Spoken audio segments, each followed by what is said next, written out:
Painting's the journey. If you've enjoyed from day one to the end, that's a win. It's a fascinating way of painting. I've never heard that before. Again, John, you've blown my mind twice in this episode. Painting's really become an outlet, stress-relieving outlet. And I found with the competitions, that was adding stress. How did you learn to paint the way that you... Going into it fresh, I kind of struggled. There's been times where I've literally had out-of-body experiences. I've been watching myself paint, and he literally gave me permission to love miniatures. It doesn't matter what anyone else thinks. Hello everyone and welcome to Paint Perspective episode 92. We're joined by another guest this week, James. Yes, we are. A very special one. None other than John Keys. Hi. Welcome to the podcast. Really good to have you on, John, honestly. Thank you. You guys go back?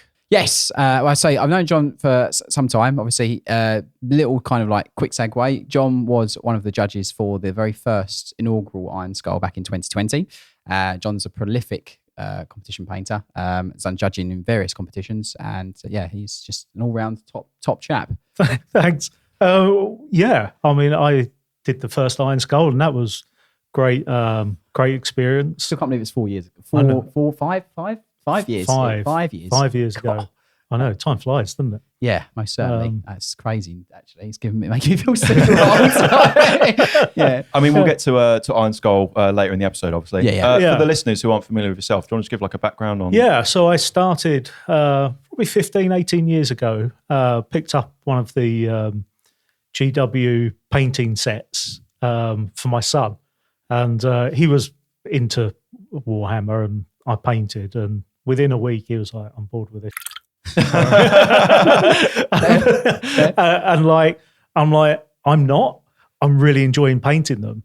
So I got another set and another. And then within probably 3 or 4 months, I went on to Hassle-Free Miniatures and didn't look at GW stuff for many, many years. Mm-hmm. And went on loads of courses and met loads of people. Then started traveling a lot. So started going to Duke of Bavaria, SMC, Monte Sansovino, broadening my horizons. Then I was asked to judge at SMC. Margot and Robert asked me to judge there. And I was thrown into judging Master Fantasy Paint straight away. Nothing like the deep end. Yeah, exactly. Yeah, exactly. So I had one of them. I was with Kirill. What's he called? The yellow one, something like that. Kirill. He's number one. Yeah. I had him. Kilkeneve, you mean? Yeah. Francesco. Yeah. And myself, and I felt like, who am I next to these two painting gods? And we had a great time. And then I was asked to judge World Model Expo. So I judged that. And I've judged a few other things. But I've also really enjoyed the competition side as well. Yeah, so not just judging, but entering. Yeah.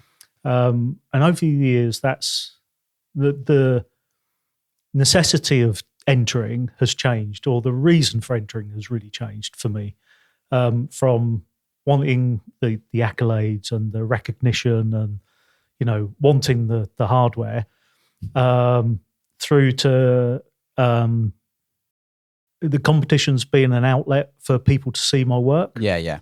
So that's really come a long way in that time. And now I would say that the entering the competitions is very, very secondary for me to actual painting. And painting's really become an outlet, stress-relieving outlet. And I found with the competitions, that was adding stress. So, it's a different thing. And then what I find is that when it's stress-free, I enter a piece and people see that I've really enjoyed it and really wanted to paint it and do what I want to do, rather than I'm painting for a competition and this is the model that's going to win and this is the, a tricky paint job because it's pale or whatever. It's just, I want to paint and I want to enjoy it. And then whatever I've got, you put into a competition. And I'm also lucky that through all of that, I've got so many friends in the painting. industry, you know, like yourselves, but also like Roman Lepat and but you know, the big names, but also like people that you don't know, Yeah. you know, that, but they're dear friends of mine. Yeah, of course. Yeah. You know, there's loads of the Danes and Stu and Kev and Mike and, you know, all those guys that are not known on the painting Still circles. phenomenal painters. Absolutely. Yeah. Absolutely. But, you know, they're all friends. And, you know, when I first sat there 18 years ago with that paint box, with the rubbish paint and the paint was all right, but the brush, which was just like, you know, you just kind of blobbing it on. Yeah. Who knew that, like, all that time later, I've got friends in every country, and it's crazy to think where it kind of like where it goes from, where it stems from. It's absolutely mental when you think about it. It is. Yeah. It is crazy that, you know, putting paint on a toy soldier, you know, in the rawest form, has brought so many people together. Yeah, and people make careers out of it, and, you know, pushing development of the paints or the basing, or, you know, the scenic side, or paint, or even painting the artistically. You know, there's loads of people doing that now. Whereas once upon a time it was heavy metal, or, you know, you had perhaps some of the like more of the French or the Spanish style, but people are artistic now. Of course, yeah. And so it's changed massively, and very, very cool. I think it's one of the most fantastic things about it is that it's developed so much from just like you said, painting toy soldiers. It's developed this whole entire subculture of like of art within what is essentially a war game as well, which, you know, exactly. which is an amazing thing. Absolutely. I think if you're someone who hasn't been to a competition before as well, and your only exposure to it is like, you know, seeing the Warhammer community article for like Golden Demon and just looking at the winners. Yeah. You're missing out on that part, like lacking the context to know that these events are such a big, well, everyone says it's like a big celebration and whatnot, but like the getting all those people together, you've said, is such a big thing. And like, that's where you meet people and make friends. Exactly. And like you said, that's become more important than the competition itself. Absolutely, it has. Yeah, absolutely. I think the other thing you touched upon as well is also like the stress relieving side of it. I think like in my youth, when I was painting, I was more focused on obviously just painting models so I can game, and like just the actual painting of it didn't, for me at that point in time, like feel like a stress relieving thing at all whatsoever. And it's only until you get, or basically when you're not a kid and you have to live on your own means and all that kind of stuff, that you realise how much painting actually becomes like such a stress relieving and kind of like cathartic kind of thing, which I think is, like I said, like a huge part of it as well. Absolutely.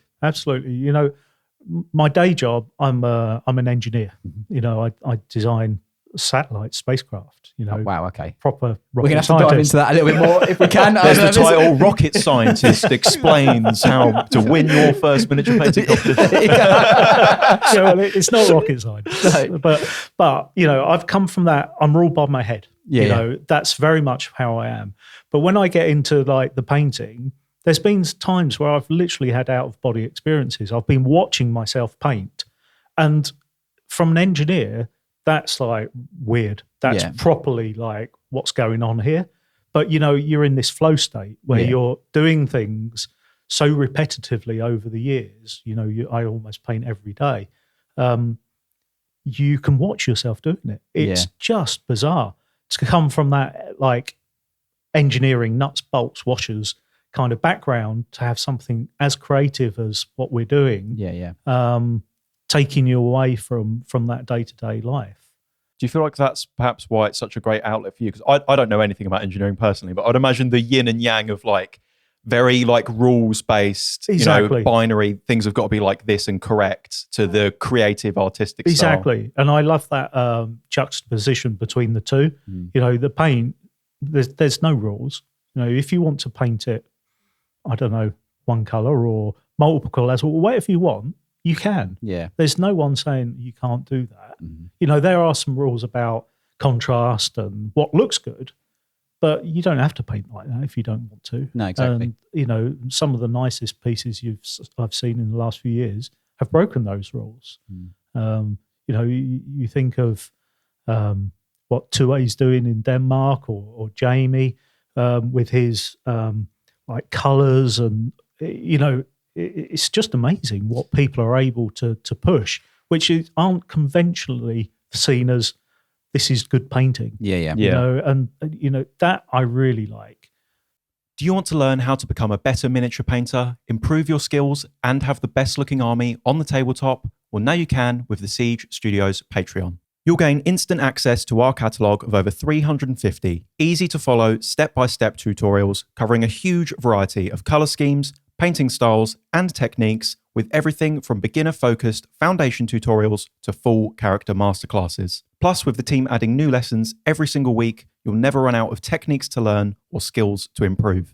And if that's not enough, you also get access to our critique clinic, where you can get video feedback from us on your miniatures with advice on how to progress your painting, so you'll always know what to work on next and see improvements as fast as possible. So if you're ready to take the next steps in miniature painting, head to patreon.com/Siege Studios or check the link in this episode's description. But just come back to the stressing. I find my painting is very determined by my mental health. Mm-hmm. It's going to be slightly heavy for a moment. No, it's fine. It's fine. I had mental health issues last year, and I was depressed and I couldn't paint. But interestingly, leading up to that, I wasn't painting, and I didn't understand why I wasn't painting. And then, suddenly I've got depression, and it's like a precursor. Not painting, understanding why I wasn't painting, getting through the depression, and then suddenly I'm painting again. And the stress relieving element of it was a precursor to the depression. I could, in hindsight, I could tell that something was not right with me leading up to that element.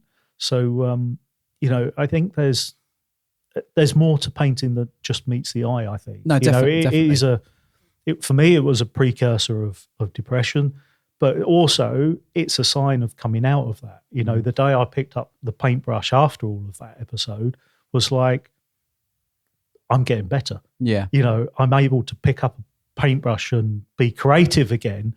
And suddenly it was such a relief, because it was a sign that I've moved on from that kind of dark place.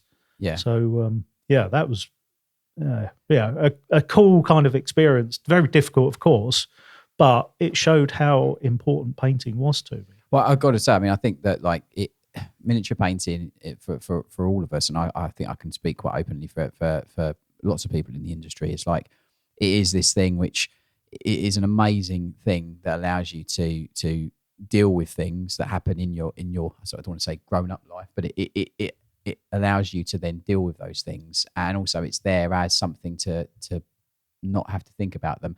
I'm quite happy. Seeing as you've shared, I think it's quite a good thing to just be open. I've had a couple of things happen over the last couple of years.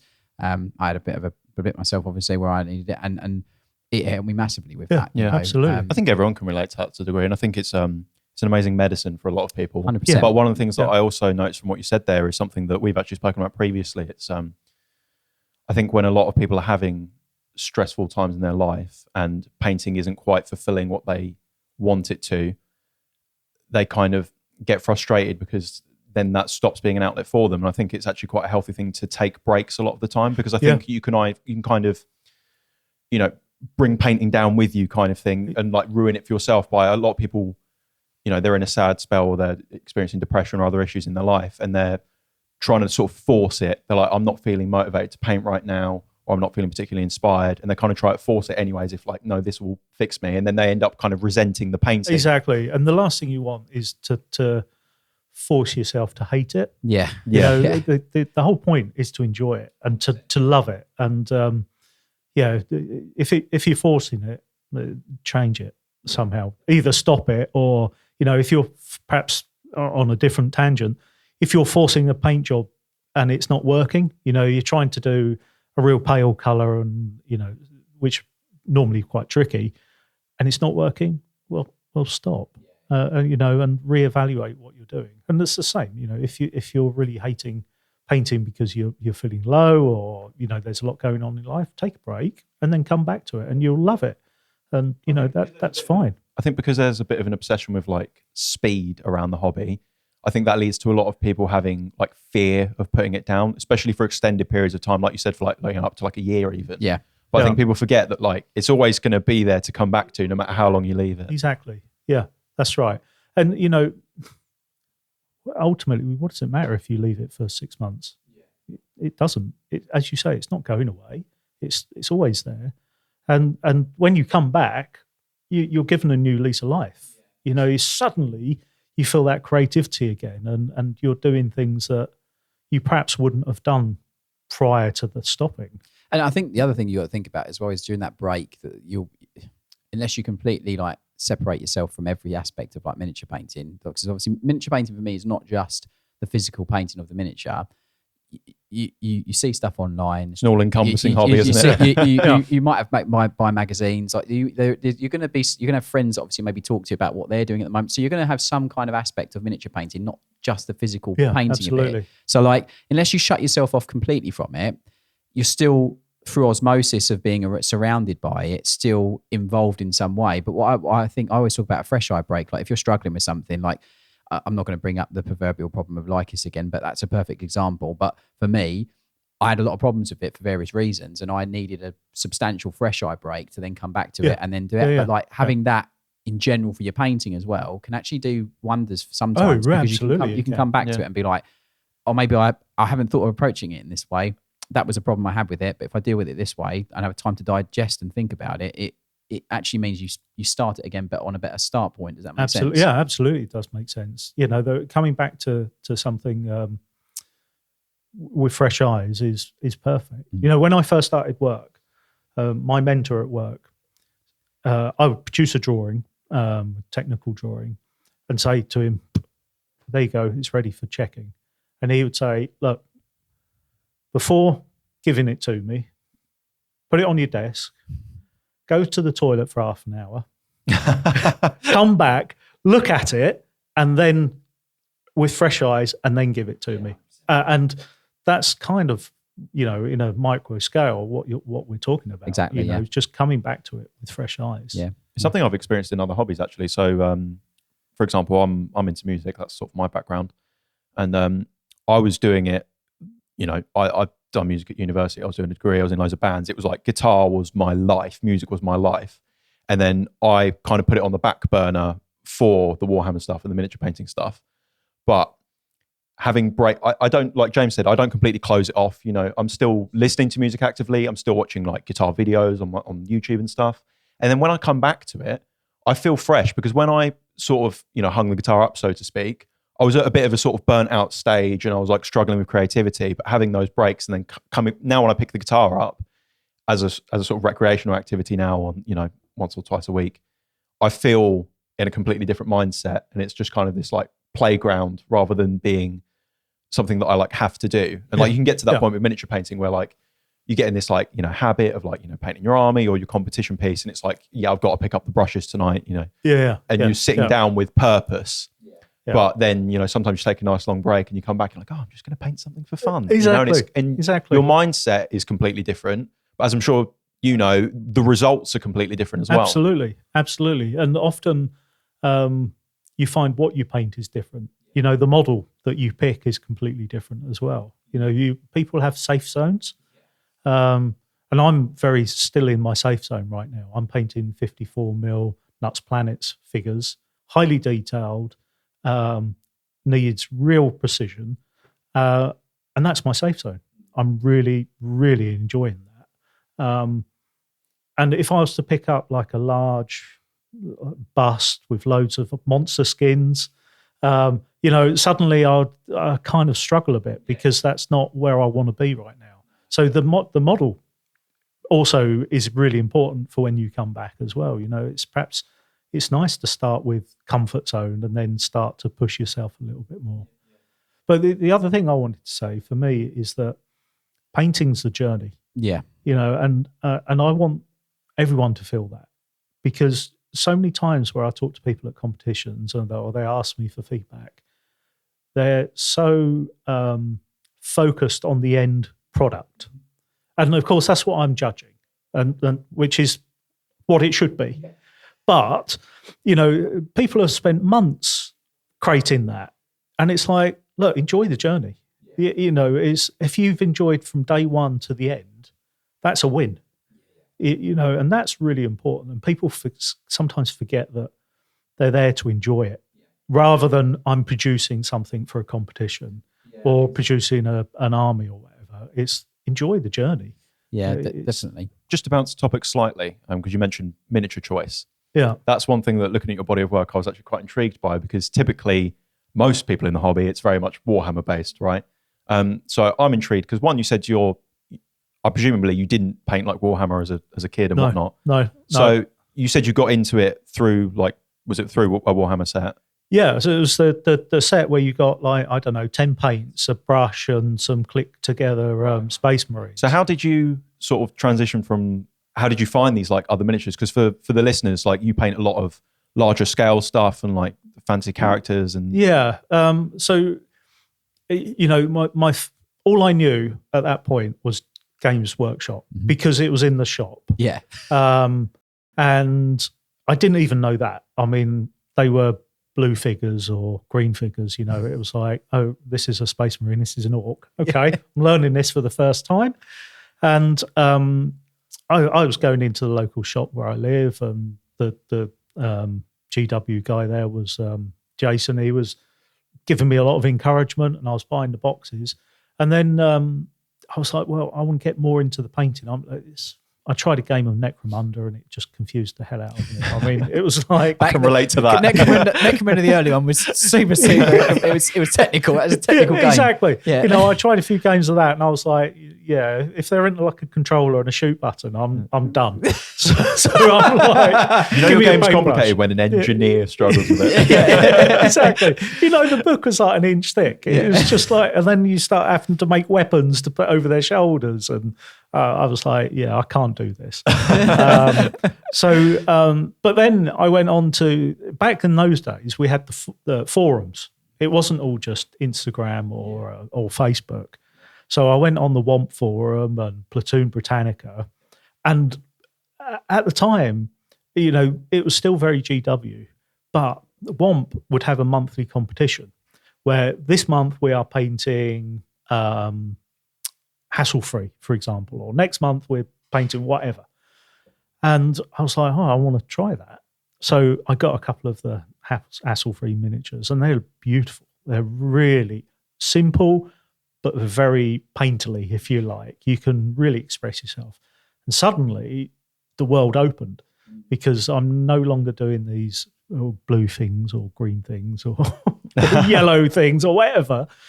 Suddenly I've got a personality to paint. And I think that's probably what I missed with GW, the personality of the figures. To me, they were like toy soldiers. And I liked the character. I liked, as I painted, I would develop the character, and suddenly they've got they're cheeky, or they're sad, or they're a fat gross guy, or but I could never get that in the GW because I never read it, or I never played it. So these were things that are quite static. That's quite interesting, because so you took the miniatures essentially like Games Workshop without knowing the lore, narrative, and background, or the games, or the way they go in games. You literally took the models as gospel for what they represented. Exactly, I took them as face value. Yeah. And because you haven't got one model, you've got 1,000 models. And how do you make that one model out of 1,000 a character or a personality? And I couldn't figure that out. So, I wanted, a fat guy scratching his tummy or something along those lines that would help the narrative in my mind to create this person. That's really interesting, actually. Yeah, I've never thought of it that way. It's astounding how you speak to so many different people, and obviously we've had lots of conversations off obviously this podcast and stuff. But like, I've never known that about you, and about your approach into sort of miniatures, and also about taking them as face value. I've never thought of anything like that. It's completely blown me. That, to be fair. Yeah. To be honest, though, I can relate to that especially when I was getting started in all this stuff, because I wasn't someone who grew up playing Warhammer or reading the books or playing the game or anything. And I got into it around like 2019-ish. And similar to yourself, kind of went in just like completely fresh. And I was only interested in painting the models. So for me, they also had no character or personality. I didn't know what the Blood Angels were like. And you don't know all this stuff that, because there's multiple pillars to the hobby. They're obviously different things, aren't they? I mean, Warhammer's an army game and it's got all the books and the lore and stuff behind it, which the fantasy characters perhaps are lacking in, like, you know, that lore and whatnot. But I do see them as like different sides of the same coin. No, definitely. I think they're just, I think like exactly what you're saying, stuff that in its sculpt and the way it's created gives you the opportunity to add interest and add those nuanced details of mood or personality or like health or emotion or any of those kind of things. I think that it's actually quite good having that, because you've not got such a linear approach. If you do read the books and if you do read stuff, that's what it also, it kind of harmonizes quite nicely to the point that I always try and make, which is like, I do see 40K as like science fiction scale modeling, because it's got that wealth of depth and knowledge. And when you don't have that, it makes the model a little bit soulless, which is the best way for me to explain it. But what you're saying, obviously, when you see miniatures like the hassle-free ones or like other just fantasy models and things like that, is that it's more restricted in its sculpt or its details, and then what you convey with paint tells the actual overlaying story. Yeah, exactly. Well, it's also a smaller range as well, isn't it? It's not an army of that. Yeah. It's here's this character. Yeah. That's really interesting. Yeah. And I've, over the years, I felt more attracted to character than anything else. You know, and I don't like barbarians or big busty women holding a massive sword, and, you know, does nothing for me. Because, you know, you've seen that 1,000 times. Yeah, I love, well, like I'm painting right now, a dude holding like an M16 or, you know, whatever. I'm just kind of love characters. Yeah. But the other thing I did over the years is I would pick a lot of the models based on the color I wanted to explore. Yeah. So I would be like, I want to paint red. So what can I do that's red? So, you know, I'd pick a demon, or I want to paint yellow. So I picked a fishman wearing a yellow mac. Yeah. That's awesome. So, you know, and a lot of the time it was, I want to paint a certain color and experiment with that color, and I want to paint a character. So then it would be looking through my big box of shame to find something that I could paint that color and with character. And inevitably, that's the way I was finding the models to paint.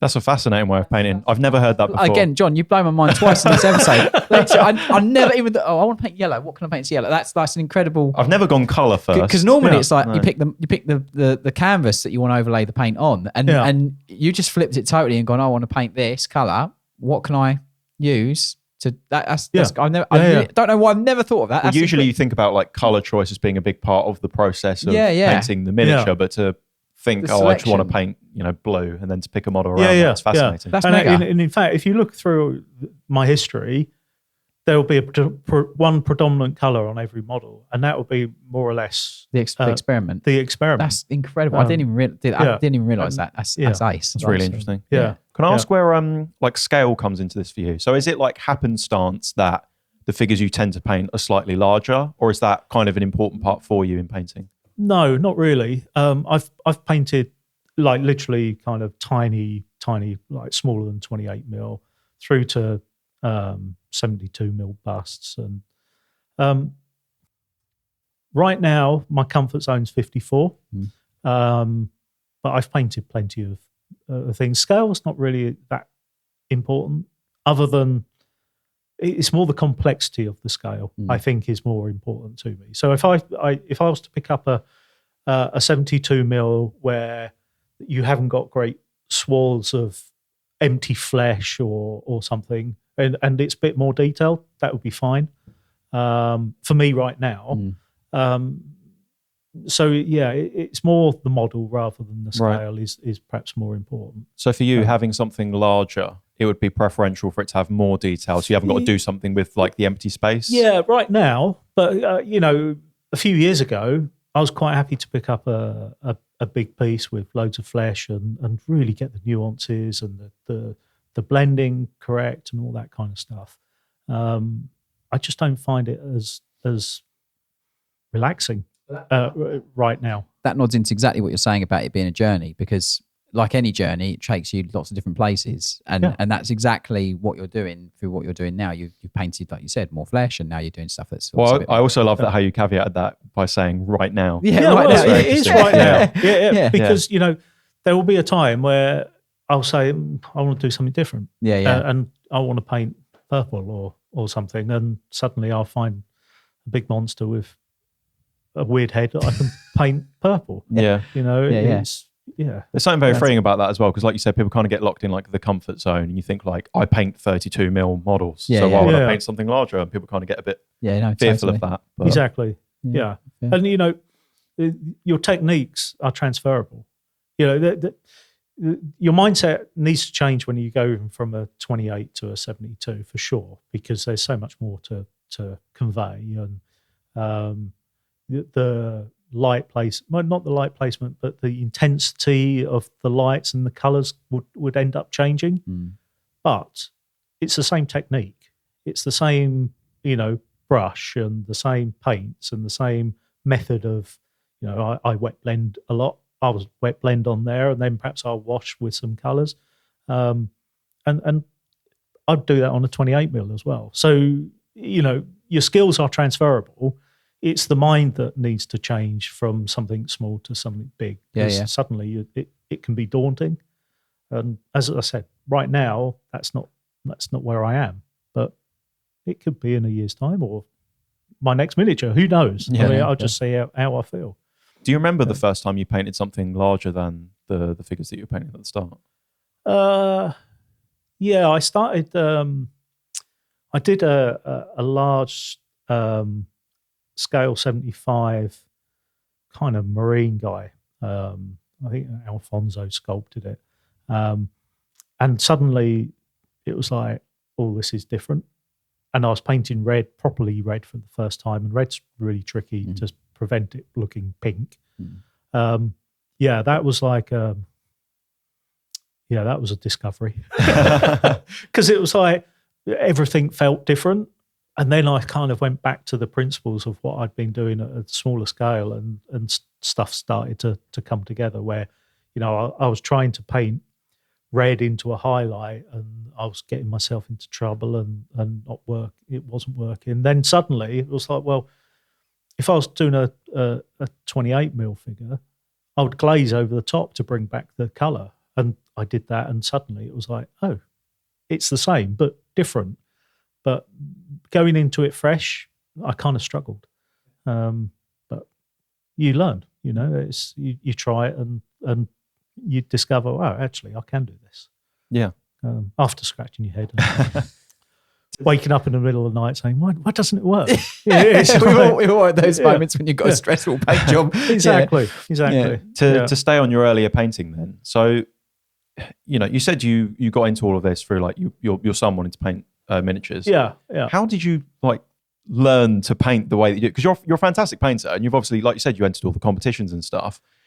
Like, connect the dots for me from like point A to point B. How do you go from like, I've never painted before, as an adult, like you said, you weren't doing it when you were younger. Yeah. What was that process of learning? To begin with, trial and error, and then feedback from the guy in the Games Workshop. He said, well, what you can wet blend. And it was like, oh, okay. But then I started doing courses, and I've attended loads of courses like throughout. Well, even to last year, I'm still attending courses. Yeah. And that really has been the crux of how I've improved and developed. I mean, plus, of course, a lot of trial and error and hard work, but the courses have really developed me into who I am right now. And in fact, one of the most important course to me didn't teach me how to paint at all. I mean, it showed me techniques and stuff like that. But what it showed me was that you're allowed to love miniature painting. And it was Roman Lepat in Paris teaching his first international course. And he's a good friend now. And he's just got a love for miniatures. And everything miniature related, and the people and the paints, and he loves it. And it was almost, I've spoken to him about it. He gave me permission to love miniature painting. And up until that point, I was painting toy soldiers, even if it was not GW, it was toy soldier. Following that, I was in love with painting. And I feel the same today as I did on that day, that I'm allowed to love it. I'm allowed to embrace it. And it doesn't matter what anyone else thinks. It's artistic. And there's a whole conversation about that. But for me, it's artistic. And he literally gave me permission to love miniatures. And then every other course I've done has added more and more techniques and ways to approach miniatures or painting. And and every course you add another little bit to your technique armory, and you can add bits as you go, and it's never stopped learning. And so, again, if the people listening, if they want to progress and develop, attend a course. Be careful of the courses you attend. I've attended amazing ones and okay ones. Pick an artist that you recognise. Pick an artist that can teach. Pick a course that will complement what you do, and you'll take a lot from it. And that's how I've developed, really. In fact, one of the last year or the year before, I entered storytelling in Monty, and I've kept every piece I've done on the course. So every course I've been on, I've painted a miniature. No, never finished any of them, and I put them all in order. So the one I painted 15 years ago on a course in Liverpool, through to the one I painted last year in where I live in St Albans with Eve and Hortel. And they were there, 1, 2, 3, 4, there was like 10 of them. And every one tells a story of how I paint and what techniques I use. And then next to it, I had my most recent miniature. And I was able to point on this most recent miniature, the metallics came from the course I did 15 years ago. The skin tone came from the course I did 2 years ago. Not necessarily the skin tone, the way I built up the colours of the skin tone came from 2 years ago. The composition came from a course 8 years ago. And it was really interesting to me that it made me realise how important those courses were, because my miniatures are a reflection of what I've learned and what techniques I can do. And suddenly I was able literally to say, I learned that there 15 years ago, and here it is on this model that I painted last week. And in fact, there's an Instagram page for it where every lesson or course I've attended is linked to that most recent miniature. So, it really shows how attending courses can influence your day-to-day painting. We're asked all the time by listeners of this podcast how you can paint like our artists here at Siege, and now you can learn how with our Siege Studios painting and sculpting classes. We teach a variety of fundamental and advanced techniques that are integral to the painting methodologies that we use here at Siege. Our day and weekend classes have been developed over 8 years of teaching experience, developing painters from all skill levels in venues across the UK. You'll walk away with practical skills and techniques that you can take away and nurture so you can start seeing better results and grow as a painter.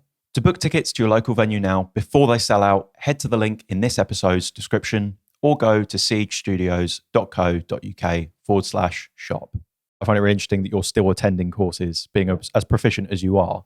Absolutely. That's really interesting. Absolutely. The thing is, you can always learn. It doesn't matter the level or ability. 100%. You can always, I think one of the things that's overlaid on top of that as well, like with this is the thing that I really, really, when I talk about painting as much as I do on classes and stuff, is like the way you execute, each painter individually executes the way they paint. It's essentially their language of storytelling. Does that make sense? Yeah. So like just going on a class doesn't necessarily always mean that you're going to maybe improve. It's learning another language of execution from somebody else. Does that make sense? Yeah. It's also interesting just to watch how other people paint. So like, I mean, I've been on one of the courses you're teaching, James, and like how you paint is really quite radically different to me. How you do. However, the style that we paint in is very, very similar. Yeah. And like we've painted armies together before, and like you can't really tell who painted which miniature. Yeah. But the way that you like to do things, I think is archaic, and the way that I like to do things, you don't like either. So Don't start another. But that being said, obviously I've learned tons from you, and I'd like to hope and that vice you've learned versa. some Yeah, things 100%. from me. Definitely. I mean, look, there's been loads of things. Just this is the thing that I love, and this nods right back to the thing earlier in the conversation. Like,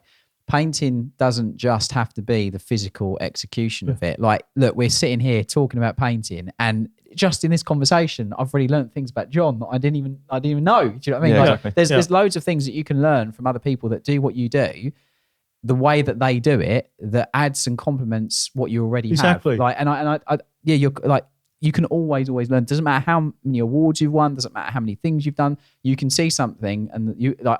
I'll say this now. I mean, you were there obviously in November at Monty.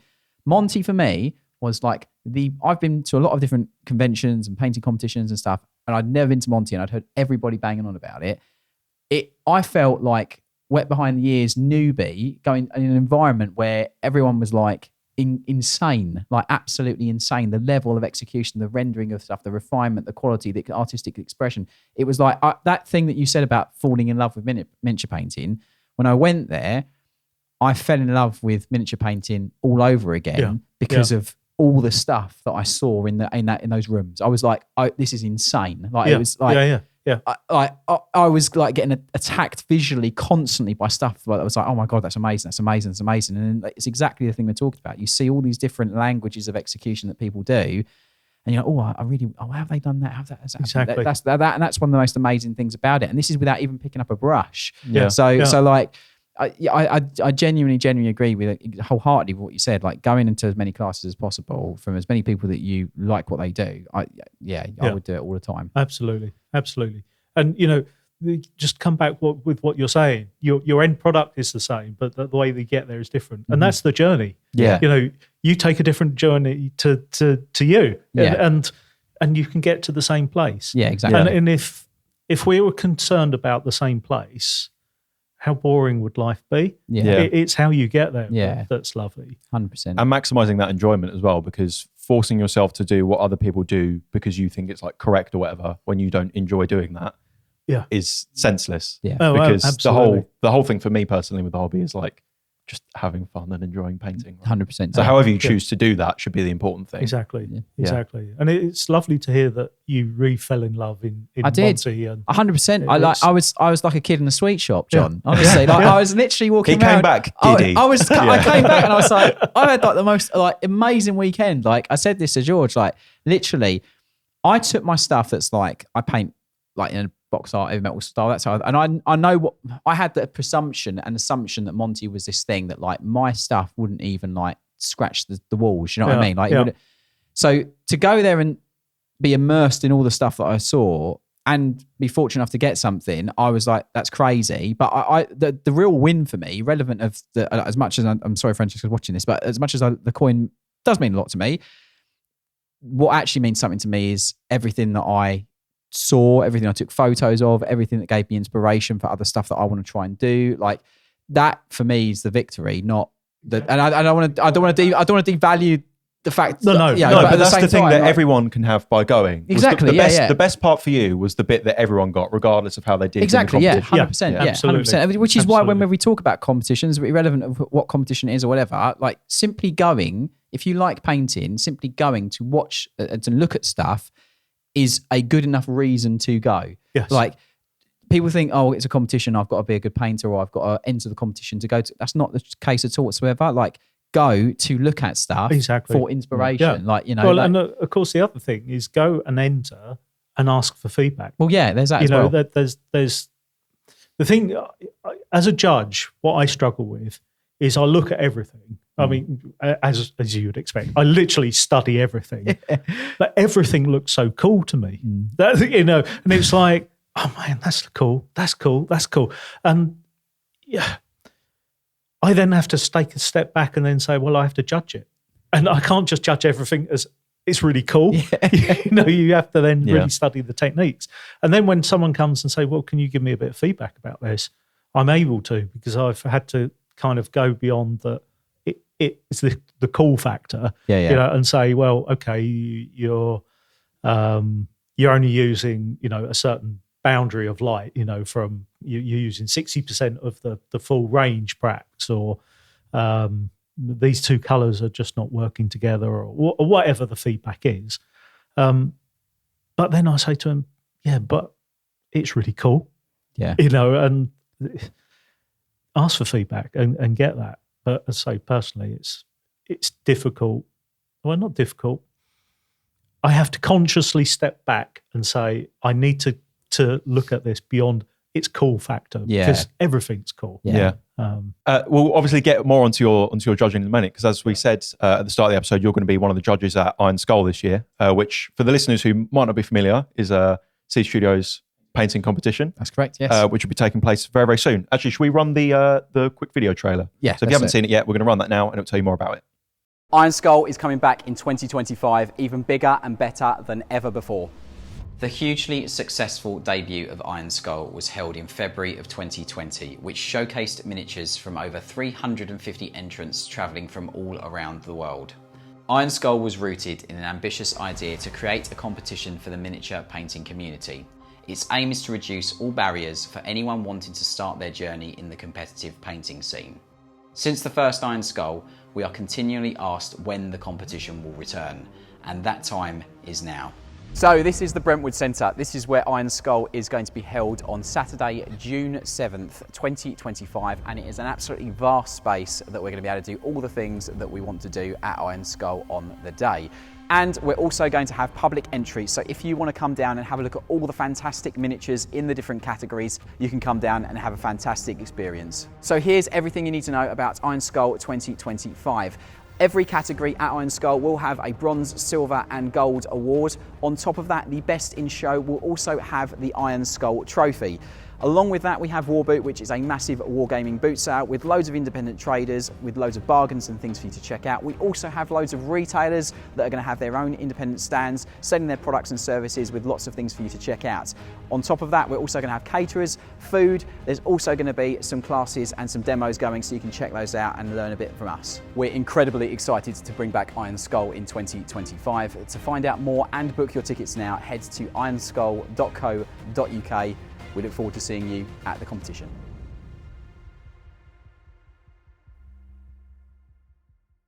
The first one was pretty mental, and obviously John judged very kindly the first one with Andy and Rich. Yeah. I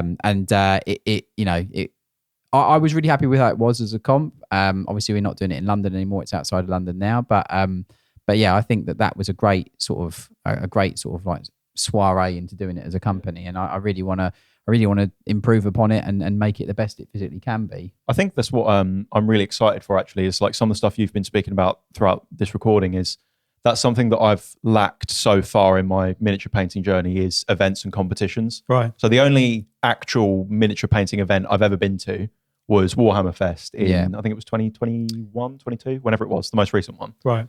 And that was that's my only exposure really ever to that world was Golden Demon there.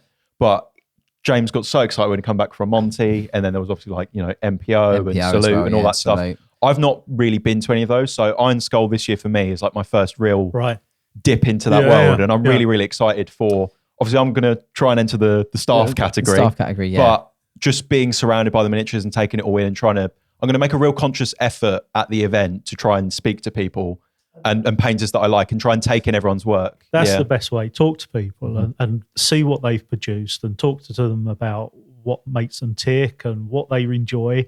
And, that's an added benefit of competition. We said it already, the people. Yeah, 100%. And, just understanding who's who and what they do and how they do it is a huge takeaway. Complimentary name tags with Instagram handles would be a good idea. Hello, my Instagram at is. Exactly.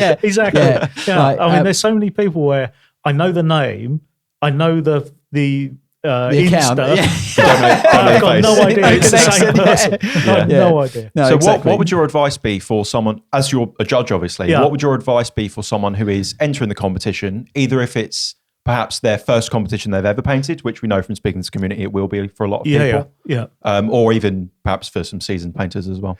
So I think the first thing to think about is with IronSkull, it's first past the post. Mm-hmm. Yeah. You know, so first, second, third.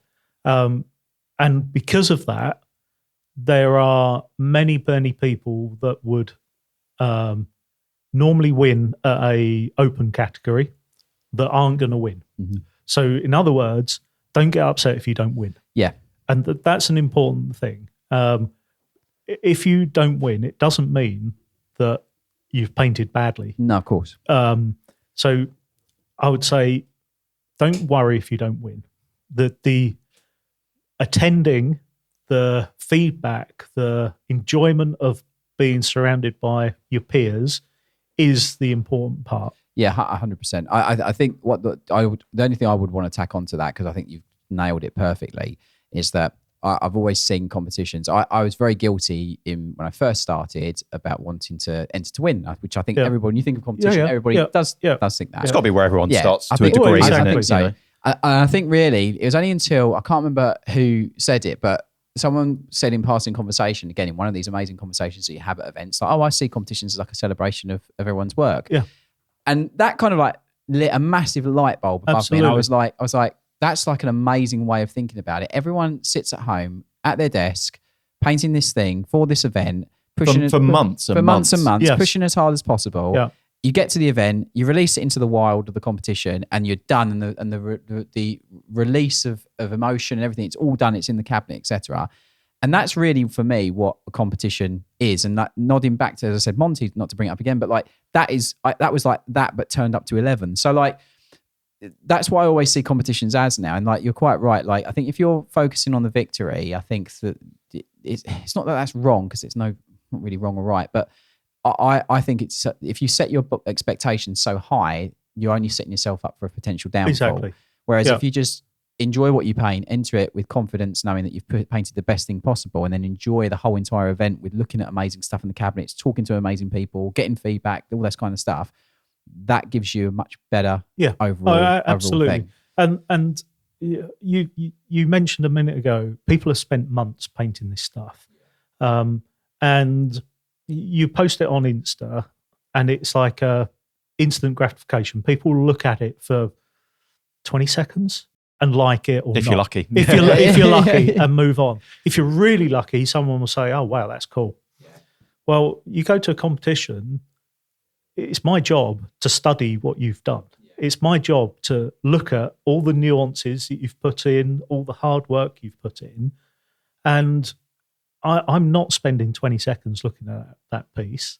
I'm spending quality time looking at that piece to really judge it and understand it and to see what you've done. And the other two judges will be doing exactly the same. So it's an opportunity for someone to really stop and study what you've done as well. And that may end up as a gold, but it may end up as not. Yeah. But it doesn't matter, because someone has taken the time to really appreciate what you've done and really absorb it and be able to have a meaningful conversation with you afterwards about that piece. And that's a win, because how often do you get open and honest feedback about a piece? And you're not getting it on Insta. You know, it's a tick if you're lucky. So yeah, use it as an opportunity to learn more about what you do and learn more about the people around you, what they're doing, and learn more about what else can be done.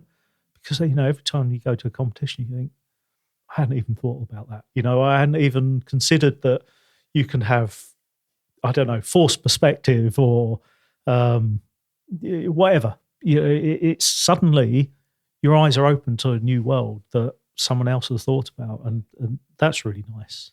And it's as a part of my role as a judge is to be honest and fair, and you know, if people have spent months and months painting this stuff, it's my job to make sure I look at it and really look at it properly, because otherwise, what kind of person would I be judging it if I haven't taken the time to really understand it? And I want to be as fair a judge as possible, and I have to study what I'm doing to be able to do that. So, even if you're not thinking of winning, go with the confidence that someone's going to look at your work and be able to give you feedback.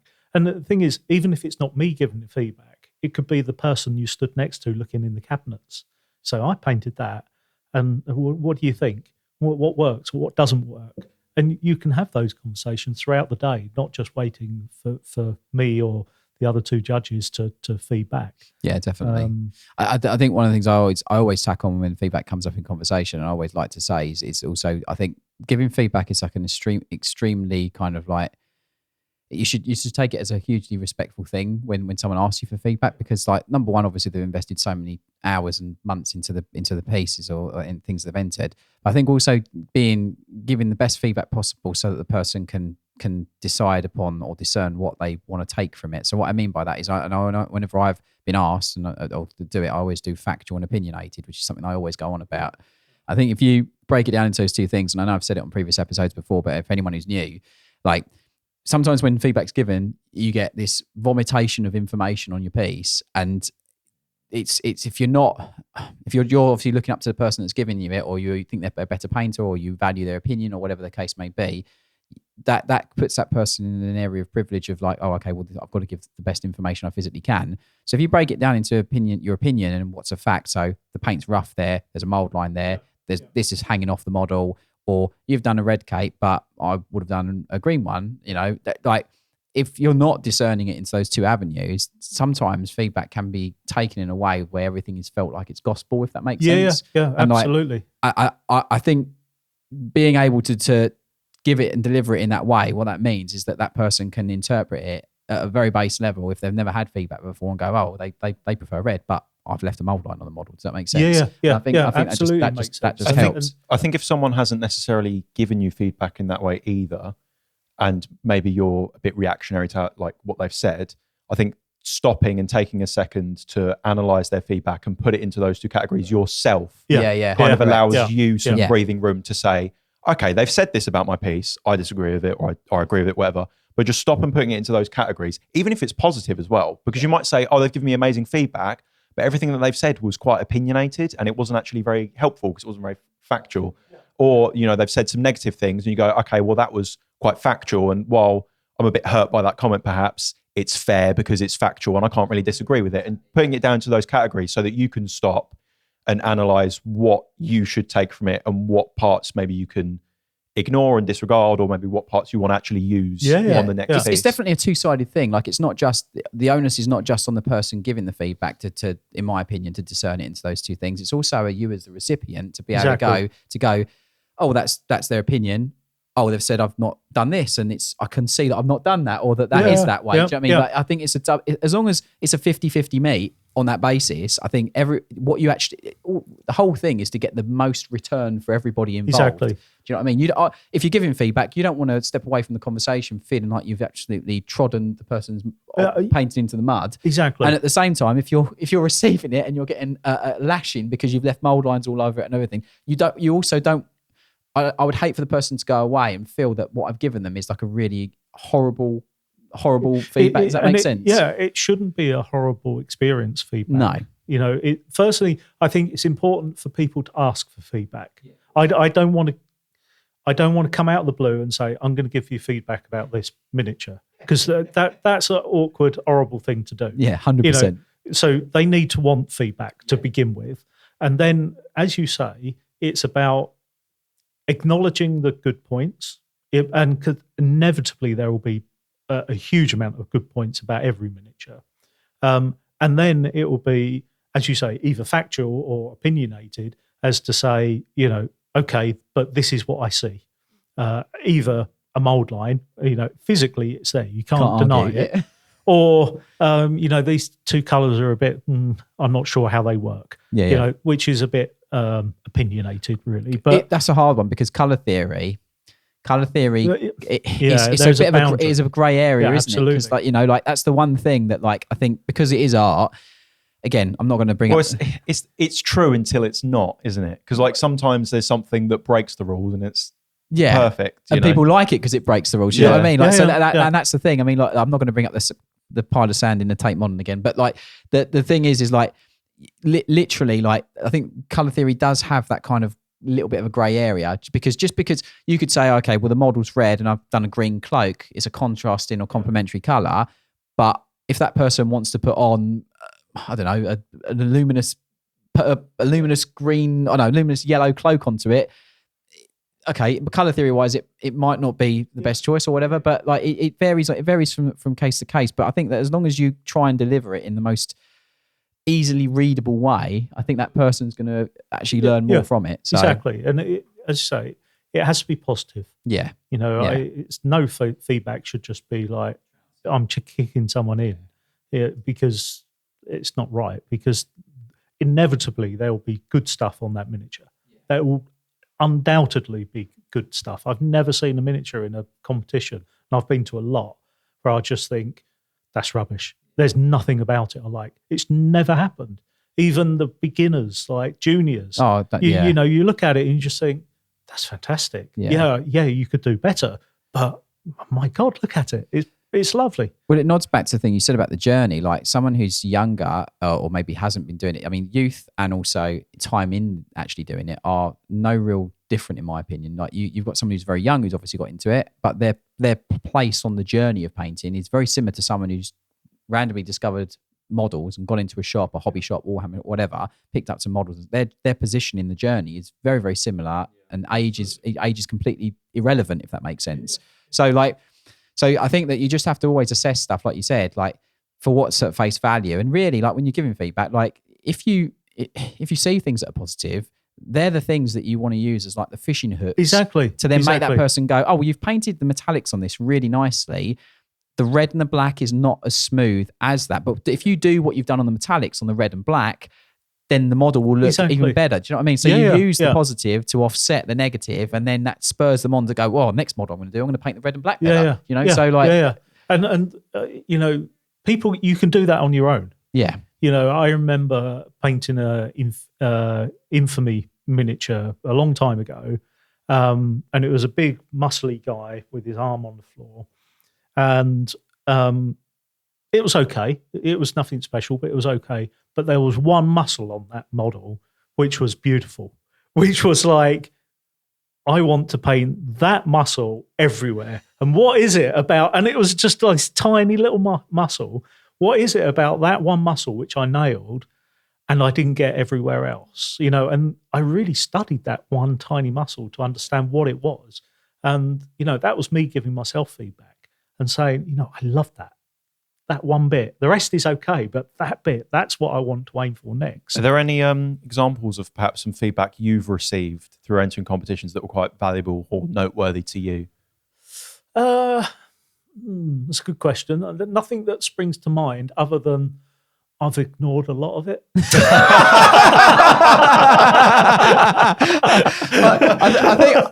All I would add to that is I think that's a very valid point. And if you choose to step away from it and go, I don't believe any of that, that's fine. Again, I think you can always fall back on that this is art at the end of the day. Well, and it comes back to what I was saying at the very beginning is I paint for myself. Yeah, of course. People can say it could be better. And I'm sure it can be better. But there was a reason I did it at the time.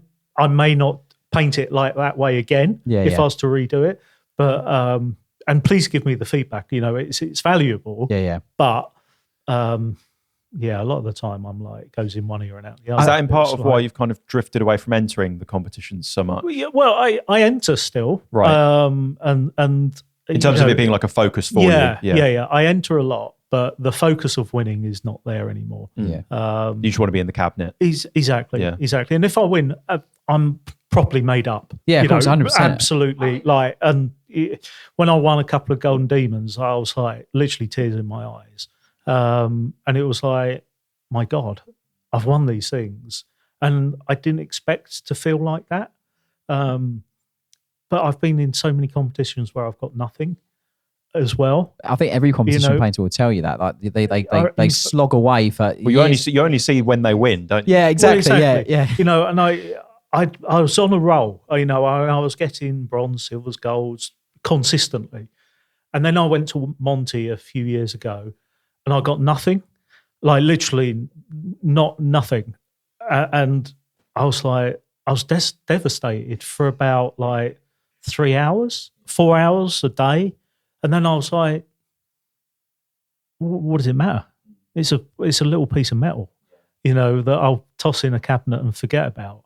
I think that was the biggest mind shift change for me when there was one thing, there's a couple of things that happened with a specific entry that I've entered a few times. And I just thought, well, I've taken feedback on, I've made amendments. And then I thought to myself, well, actually, who am I painting for? Like, am I just painting just to tick boxes so that people go, there's something? Or do I just go, I love this thing, I'm going to paint it, put it in. I've done the best thing. As long as I've ticked the box, the only tick box I need to do is that thing the best thing I've ever painted? And that's exactly what I'm saying. That to me is the journey. And if you've got that mindset, if you win or lose, it doesn't matter because you've won already by having the enjoyment to get to that stage. And when I lost, it was exactly kind of what you're saying, where I'm like evaluating why am I doing it, you know, and it's like, well, I'm doing it because I enjoy it. And whether someone acknowledges that or not, it doesn't matter to me. I've enjoyed the journey. Yeah, that for me personally, when I got rid of the I'm entering because I want to win mindset, my experience at competitions improved drastically. Whether I get anything or not, painting something I love, putting it in and going, this is the actual victory rather than potentially this other thing that may or may not come is I guess the thing. we should also say, you know, there are people out there that the competition is everything. You know, the win is absolutely everything. Yeah. And that's not wrong. It's not that it's wrong. It's what they it's their need, gear, yeah. But that's not what I need. Yeah. 100%. Yeah. If you're a miniature painter, you'll know how important it is to have the right tools for the hobby, but it doesn't matter what brushes or paints you have if you can't see what you're doing in the first place. If you want to improve your painting, contorting yourself under a small, repurposed lamp from around the house, giving yourself a backache and straining your eyes just isn't going to cut it. That's why one of the biggest upgrades I've ever made to my painting setup was my Onyx painting lamp from Native Lighting. Its articulating arm allows me to sit in the perfect painting position for those long hobby sessions, and its super bright 2200 lumen, dimmable LEDs cast soft and diffused light on my models without any harsh shadows. As someone with a very small hobby space, by far my favourite feature is its adjustable mounting clamp, which attaches to the side of my desk, maximising my free workspace. And its daylight colour balance temperature of 6500K gives you the confidence that colours you are painting are accurate and your miniatures will pop on the tabletop. To upgrade your setup to the equipment we rely on here at Siege Studios, head to the link in this episode's description or go to siegestudios.co.uk/shop. Okay, on that note then, I think we'll jump over to Hobby Hacks, which is where we share a little quick tip with the listeners who are listening and hopefully hobbying at home so you can implement it into your painting. And as is tradition, we always ask our guest. So, John, have you got a hobby hack for us? Well, I've got two. Okay. The first one is silly, but really important. Okay. They're the best ones, John. They're the best ones. Forget painting, forget all the rest. Get yourself a good chair. Yeah. Right? Because if you're going to sit there for any period of time, you got to be comfortable. So, good chair is important. I've seen you do good lights as well. That's another story. John done the plug for us. That's great. The second is think about the value of the paint that you're using. And by that, I mean, I often see people going from one color to another in like light to shade. But what they've done is they've picked a pink to a green or something. But actually, if you think in black and white, the light intensity of those two colors is exactly the same. And you think that you've got light because it's a pink color and dark because it's a green color. But actually, if you think in black and white, those two colors look exactly the same. So think in black and white and use a light color and a dark color. It could be a green and a pink, but if they're too similar in terms of light, it's going to look weird and not work. That's great, John. So think in terms of that. And if you take a picture, convert it to black and white, and then look to see how it looks. Have you got light and dark, or have you just got uniform grey? So that was quite a big revelation when I towards the beginning of the painting, because I would use these colours and it would be like, why is it not working? This is, it's a yellow or an orange. It's got to be highlight. But actually, there was no more light in that colour than the shadow I was using. So think about the value of the paint that you're using in terms of light, because that will make a huge difference. I've never thought about that. I feel like an idiot. That's fantastic. Yeah, that's fantastic. Like thinking in black and white, that's amazing. I thought of I've heard this analysed before in slightly different ways with like the black and white thing, but I've never thought about it in terms of like different colours. I've always thought about it in terms of like my overall contrast.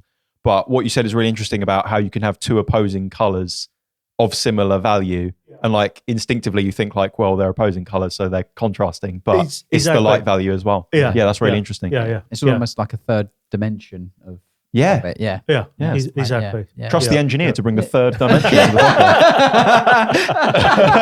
podcast. Exactly. And I guess, can I add a third? Of course. Yeah, go crazy. Yeah, we can keep going. We love extra hobby hacks. People forget shadows a lot. And people will just put a shadow in because you don't tend to see it. But there can be so much nuance in a shadow. You can have slightly different colours in there. You can have it a gloss rather than a matte. And by adding that, people don't realise what they're looking at. But suddenly you're adding so much depth into your miniature.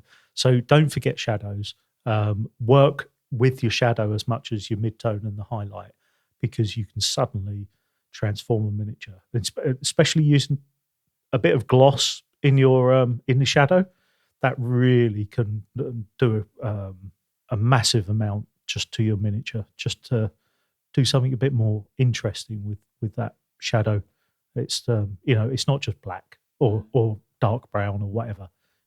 You can do stuff with it, so don't forget those bits. Yeah, no, God, I've got a lot to think about this week. I know, it's been good. It's been fantastic. You're planting a lot of seeds in my head. It's been absolutely fantastic. Yeah. Well, John, you've been absolutely amazing. So a massive thank you for coming on the podcast, and I'm sure the lovely listeners will be looking forward to meeting you at IronSkull, hopefully as well. Can't wait. We'll put all of the links in the description to John's socials and whatnot, so if you want to check out his work, which I encourage you to do. We're going to jump over now to the post show, which is a benefit for our patrons. We do an additional 20 to 30 minutes of the podcast every single week. So if you want to get access to that and all of the amazing tutorials that you know from us as well on our Patreon, then check the link in the description and we'll see you over there. Otherwise, we will see you next week. It always felt like one of these dreams that people have, like, I don't know, base jumping or stuff that people do, but you can't do. Did I see that you brought some miniatures? I did. Can we do a little show and tell? Yeah, why not?